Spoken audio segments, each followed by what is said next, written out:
ಭತ್ಯೆಗಳ ಹೆಸರಲ್ಲಿ ವೈದ್ಯರಿಂದ 3.5 ಕೋಟಿ ರೂಪಾಯಿ ಗುಲಾಮ್.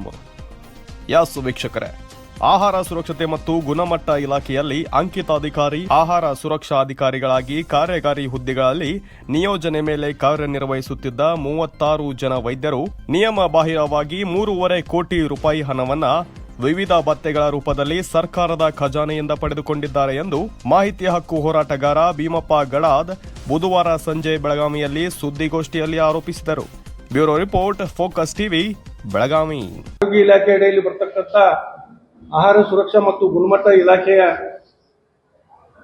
ಅಲ್ಲಿ ಕಾರ್ಯನಿರ್ವಹಿಸತಕ್ಕಂಥ ವೈದ್ಯರುಗಳು ಕಾನೂನಿನಲ್ಲಿ ಭತ್ಯೆಗಳನ್ನು ಪಡೆಯಲು ಅವಕಾಶ ಇಲ್ಲದೇ ಇದ್ರೂ ಕೂಡ ಸರ್ಕಾರದ ಖಜಾನೆಯಿಂದ 3,50,18,00,000 ರೂಪಾಯಿಗಳನ್ನ ಕಾನೂನು ಬಾಹಿರವಾಗಿ ಭತ್ಯೆಗಳನ್ನು ಪಡೆದುಕೊಂಡಿದ್ದಾರೆ.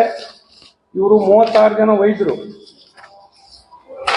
ಆದ್ದರಿಂದ ಇಲ್ಲೇನಪ್ಪ ಒಂದು ಗಮನಿಸಬೇಕಾದ ಅಂಶ ಅಂದ್ರೆ, ಇವರು ಹಣವನ್ನು ಕಾನೂನು ಬಾಹಿರವಾಗಿ ತೆಗೆದುಕೊಂಡಿದ್ದು ಗೊತ್ತಾದ ನಂತರ, ಹಣವನ್ನು ಕಾನೂನು ಬಾಹಿರವಾಗಿ ಭತ್ಯೆಗಳ ರೂಪದಲ್ಲಿ ತೆಗೆದುಕೊಂಡು ಗೊತ್ತಾದ ನಂತರ ಈ ಇಲಾಖೆಯ ಆಯುಕ್ತರು 3 ಆದೇಶಗಳನ್ನು ಹೊರಡಿಸ್ತಾರೆ. 2023 ಮತ್ತು 24ರಲ್ಲಿ ಆ 3 ಆದೇಶಗಳನ್ನು ಹೊರಡಿಸಿ ಈ ವೈದ್ಯರು ಕಾನೂನು ಬಾಹಿರವಾಗಿ ಭತ್ಯೆಗಳನ್ನು ಪಡ್ಕೊಂಡಿದ್ದಾರೆ.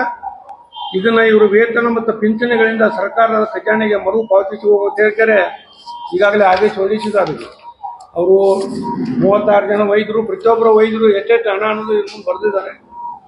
ನಂದೇನು ಪ್ರಶ್ನೆ, ಈ ಹಣವನ್ನು ಸರ್ಕಾರದ ಖಜಾನೆಗೆ ಪಾವತಿಸಿಕೊಳ್ಳಲು ಆದೇಶ ಮಾಡಿದ್ದಾರೆ.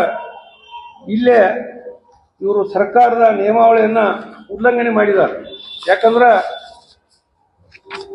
ಕರ್ನಾಟಕ ನಾಗರಿಕ ಸೇವಾ ನಡತೆ ನಿಯಮಗಳು 2021ರ